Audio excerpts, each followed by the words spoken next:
Hey guys, it's Kira and welcome back to another vlog. Today I'm about to evolve into the grandma version of myself because, as I mentioned in my last vlog, if any of you have seen it, I recently decided to take up knitting. The reason for this was for a couple of reasons, but the, I guess, most prevalent one was that I just wanted to have a hobby that felt like I was creating something, and also something that I could use that would keep me busy and ultimately distract me from scrolling so much, because I feel like so often scrolling is not something that I'm doing because I'm actually interested in what I'm looking at, but more so just a habit where if I've got the TV on but it's not something that I'm super interested in, I'll then also start scrolling as well. And whilst I absolutely love things like TikTok and Instagram, and there is definitely a time and a place for scrolling, I just felt like I was wasting so much time with absolutely nothing to show for it, whereas something like knitting would give me something to distract myself and keep my hands busy whilst I was watching TV or just relaxing in the evening.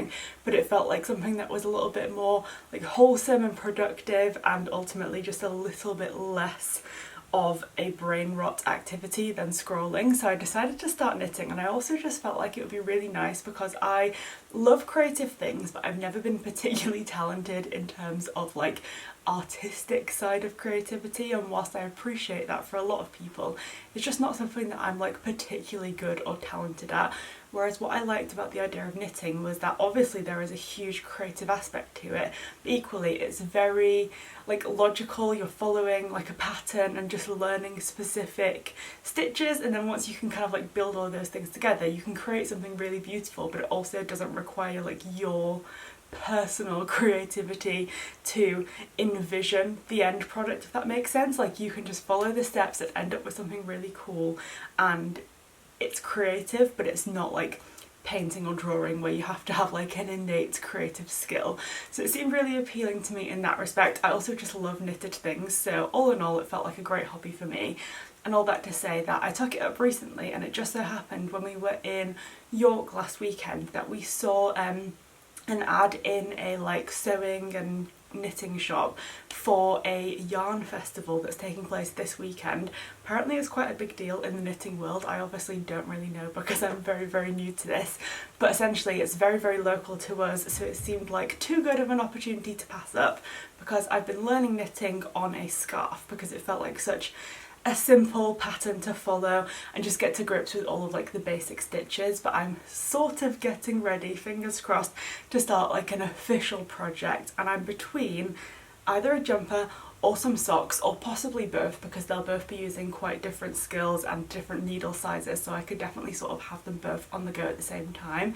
And so since this yarn festival has cropped up right at the point where I was about to start ordering some stuff, it just felt like the perfect opportunity to go and actually get some yarn in person, fingers crossed some nice good quality stuff, and just get inspired by some other knitting type people. So that's the plan for today, and then once I'm back I'm planning to get started on another cozy activity, which is to start reading Rewitched by Lucy Jane Wood. I did mention this in last week's vlog as well. It's a debut novel. I've seen it likened to a magical Gilmore Girls, and it just seems like the perfect thing to read at this time of year, and also just perfect for me in general. It seems to be about a person who is a witch but isn't in touch with her magical side, but then something happens in her life that kind of brings that magic back to the surface, and she starts to get rewitched. So it sounds like it'll be quite fun and light-hearted and just perfect for a cozy autumnal read. So with that said, I'm going to go out, go yarn shopping, see what on earth, it's called Yarndale, this place that we're going to, see what that's all about, hopefully get some good knitting supplies, and then get back for a cozy afternoon of reading and knitting.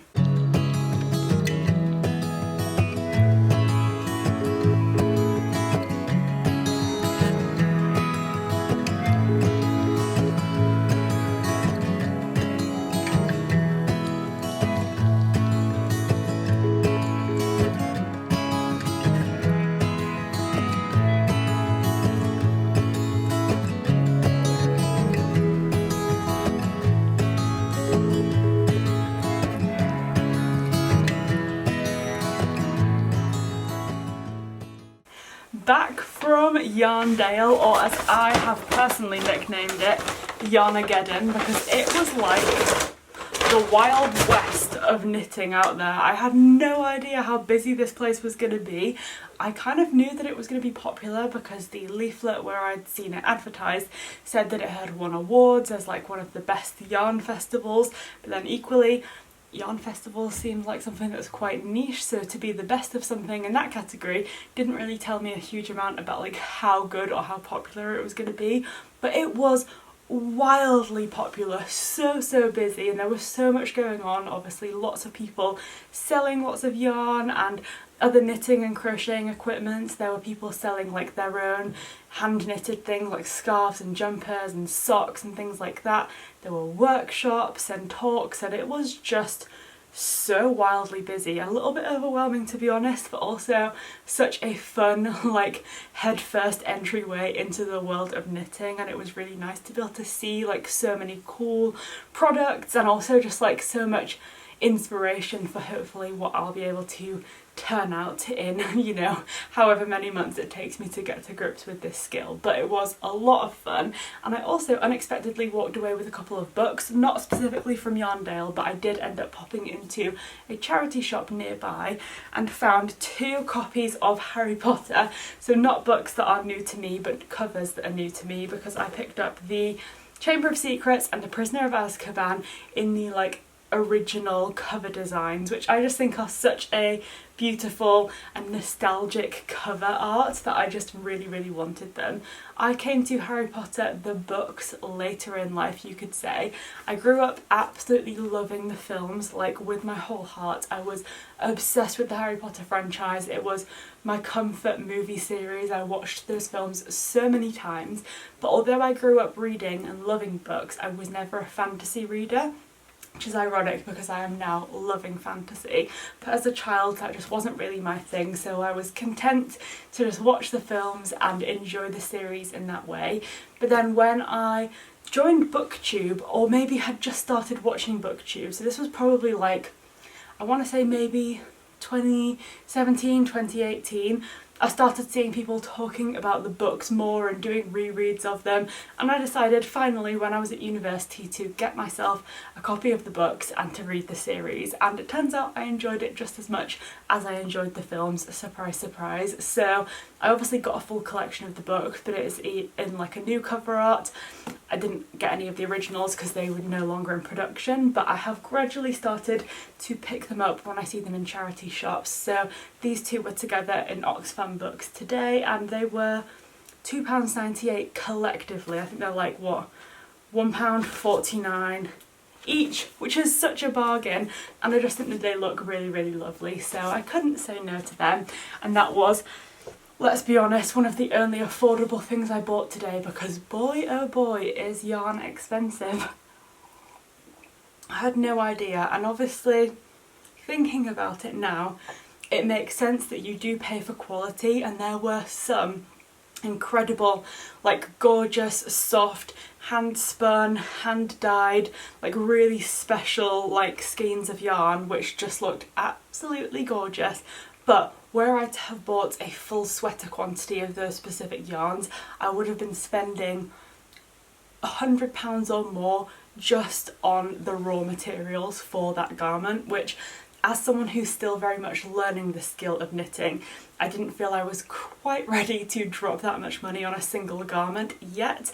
But what I did decide to spend a little bit of money on was some sock yarn, because the beauty of socks is that they're quite small by comparison to other garments that you can make. So the amount of yarn that you need for the finished product is much less, so I felt I could kind of warrant the slightly higher price. So I ended up getting this beautiful like speckledy white and pink yarn, and then this just pink one which I'm going to use as an accent colour. So I found a sock pattern which has basically got like brightly coloured cuffs and toes, and then the rest of it uses just like the plain colour, and I just felt like the little flecks of pink in this yarn would then perfectly go with the pink like accent colour. And this was from a person whose brand is called The Old Horizon, which honestly I could have spent so much money at this lady's stall. She had such gorgeous yarn, and it was all very like soft, pretty pastel colours, and if I have any success with knitting socks, I'll definitely be getting more yarn from this particular person for future projects, because it was just so beautiful. There were so many gorgeous colours. I had to really focus and choose the one that I wanted for this specific first sock project, but I just think it looks so beautiful, and because it looks so pretty, I think I'll be really excited to try and like churn it out quite quickly to see what they look like. So I was very excited to get this particular set of yarn. And like I say, because I didn't need so much, I ended up getting something slightly more expensive because I felt like it was worth it and also didn't break the bank too much. Then for my larger projects, I went for wool and yarn that was on slightly the cheaper side because I obviously needed bigger quantities. So first things first, I got this really lovely pastel blue colour, which I'm going to be turning into my first ever sweater or jumper. I'm following a pattern which is going to be the Step by Step sweater handmade by Florence. The reason I've chosen that is exactly because it is a step-by-step sweater, and she has a YouTube video that talks you through the whole process, which fingers crossed will minimise my margin for error on my first ever sweater knitting project. But I went for this because it, first of all, is a lovely colour. I love pastels, but I don't currently have any like cardigans or jumpers that are like a pale blue colour, so I felt like I would be adding something new to my wardrobe that I don't already have. And this was, I think, £5 a ball, and the quantity that I needed, which was about 1,000 metres of yarn, meant that I only needed to buy 5 balls, whereas like I say, some of the other yarns that I was seeing, I would have had to have bought the same amount, but they were obviously like 4 or 5 times the price per ball. So this felt like a nice, reasonable, affordable entryway into knitting sweaters, which just made me feel slightly better and like a little bit less pressure to get it exactly perfect, although I hope that I do. I think the fact that I haven't had to spend so much on the materials means that if it looks a little bit handmade and there are maybe some rookie mistakes in there, I won't feel as badly about it. And then obviously once I know what I'm doing a little bit more, then I might be able to warrant the slightly higher price. But I do feel really excited. I think this is going to be a really nice colour and hopefully will turn out something that I actually am able to get some good wear out of. Then I did find a really incredible bargain in the form of 2 absolutely gigantic balls of yarn. We got this like really nice neutrally grey colour and then a very nice neutral cream with some tweed in it, so really nice like plain neutrals. And I could either, because of the size of these, turn either of them into, you know, like a jumper, a cardigan, something like that. But I also kind of have a vision for potentially like either a striped sweater vest or a sweater vest with like one of them as the main colour and one of them as like a collars, cuffs, maybe like waistband like contrast. So that's on the cards for a future project, but these were both £10, which I felt like was a real bargain, so could not say no to them. And those were the main things that I bought. I did also get some stitch markers and also some new small circular needles, because I'm going to need some really tiny ones like these. I think 2.25 millimeters, which is the size of needle that I need for my socks. So there we have it. Yarnageddon delivered and took all of my money away from me, but hopefully I'll have some really nice garments to show for it and it won't be money spent in vain. And I also came away with 2 great books, so I feel like this has been a Saturday well spent. I'm now feeling very tired because I feel like anytime you go somewhere like that that is just so busy, you do feel a bit drained at the end of it. So I think I'm going to enjoy my cup of tea and make a start on Rewitched.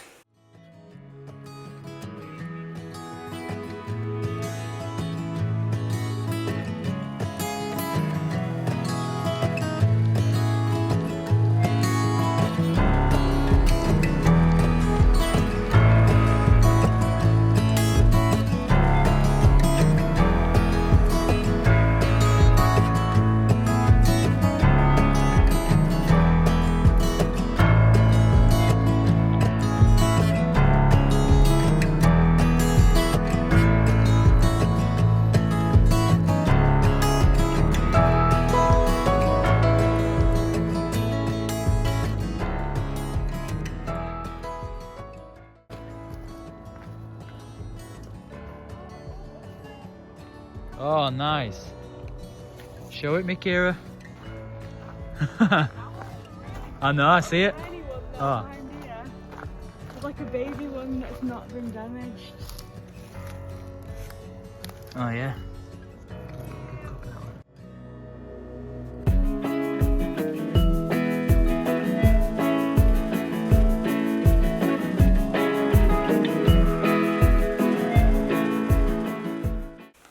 You want to share my coffee? That's nice. It's hot, you know.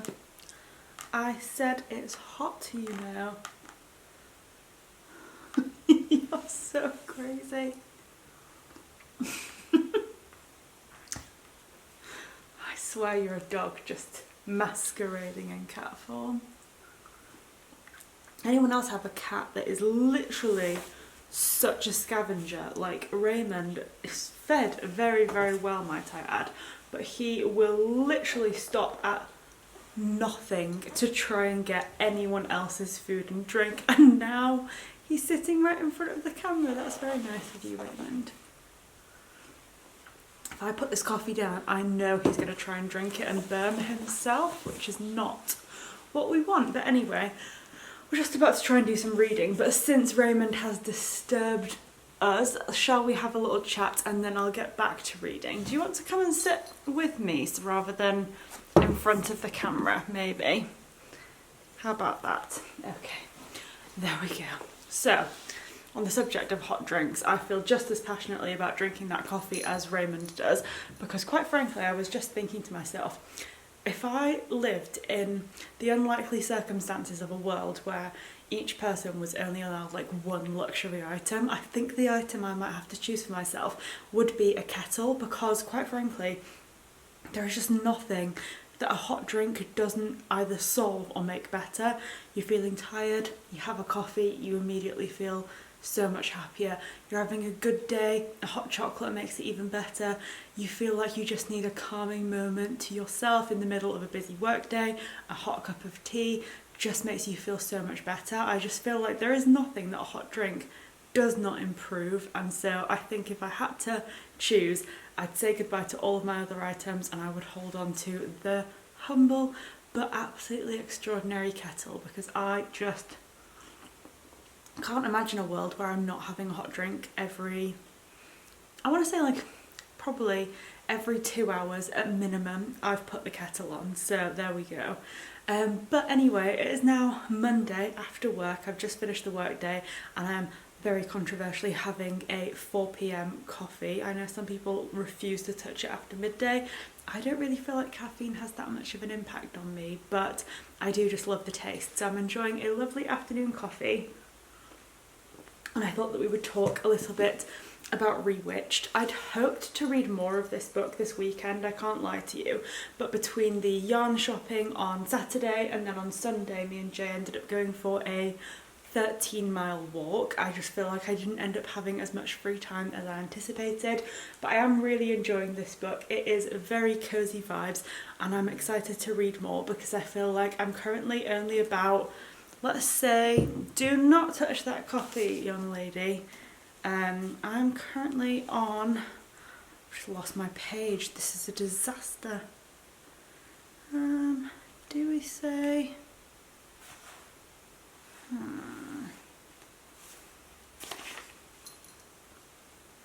oh, there we go.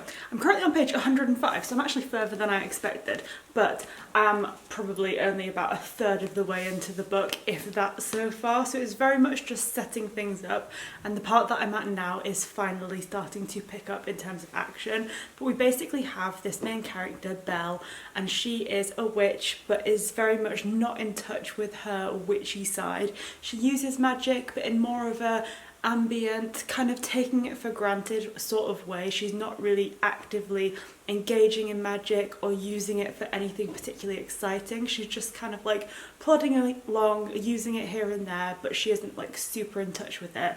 But it becomes clear to her very suddenly on her 30th birthday that if she doesn't use her magic, she is at risk of losing it altogether, and suddenly the prospect of losing her access to it kind of reminds her how much of a like comforting presence it is and how much she would miss it if it wasn't there. And so it's kind of like all about her becoming rewitched and reconnecting with that side of herself. But outside of the magical side of the book, she is also a manager at a bookstore and has this opportunity to potentially take on ownership of this bookstore. But we sort of get to know that this main character, Belle, is very much risk averse, and she is sort of really frightened of doing anything that could go wrong, and so she's kind of happy to plod along and kind of live a mediocre existence in fear of doing something that might result in failure. So it's really interesting to see that, and you think that that kind of coincides with her approach to magic as well, in that she just kind of uses really easy, simple magic because she doesn't want to do anything that could possibly go wrong. And so I think this book not only will be about her reconnecting with the magical side of herself, but also about her kind of finding the inner strength and I guess like courage to do things out of her comfort zone, and that maybe like push the boundaries and have the risk of both success and failure, and that she's sort of willing to like feel the fear and do it anyway. That's kind of my anticipation of where the story is going to go. So I'm really enjoying it, and I'm going to do some more reading with my coffee now that Raymond has finally settled down and stopped trying to steal my drink right out from my hands.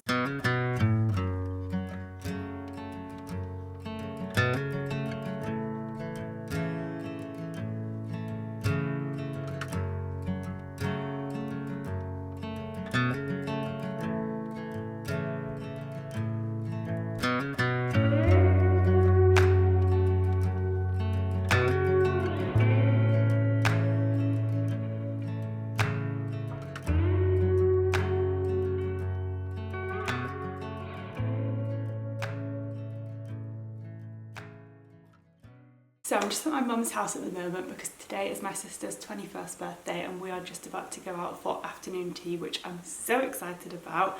But whilst I just wait for her to finish getting ready, I thought I would give you a quick Rewitched reading update because I'm now just about halfway into this book and I'm definitely enjoying it, although I have to say I potentially built this book up a little bit too much in my mind as this ultimate cosy autumnal read, and whether that's just due to my own expectations or the way that it's been marketed, I don't think it's blowing me away quite as much as I'd hoped that it would.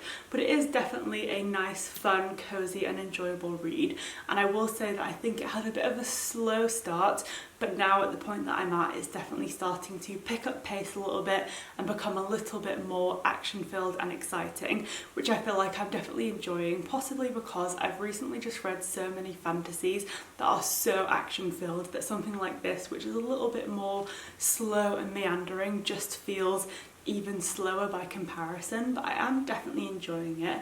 We've been introduced to the rest of the coven in this book.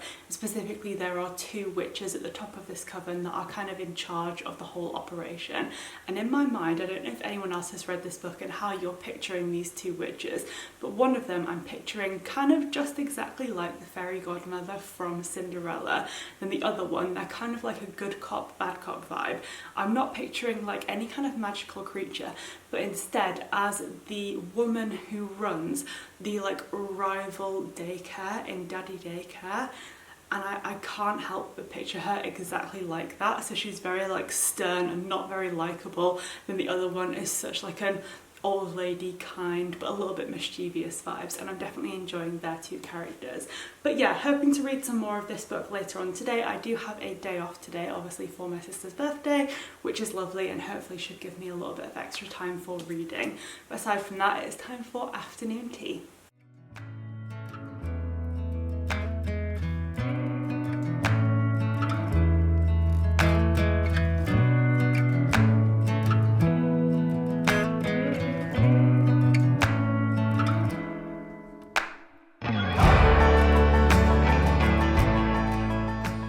I kind of feel like I've been reading this book forever, and the experience has been something of a roller coaster, which means that now I've just finished it and I'm quite uncertain as to how I'm going to rate this book, because it really was a series of ups and downs where at times I was really interested and wanting to read it, and other times picking it up just felt like a bit of a chore, and I feel like the plot just, it didn't enamour me in the way that I'd expected to, and it didn't give me the extreme cosy vibes and like autumnal feeling that I was really searching for and that I'd kind of seen it marketed as. So I enjoyed the book, definitely, but it just wasn't quite as endearing and cozy and small town Gilmore Girls vibes with a sprinkle of magic as I'd thought it was going to be, and so I feel like at times it just didn't really feel like it was hitting the spot that I wanted it to hit.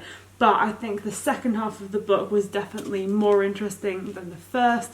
It picked up pace and certainly became a lot more magical, which in lieu of these small town vibes was definitely like the next best thing that it could have offered. So I enjoyed it.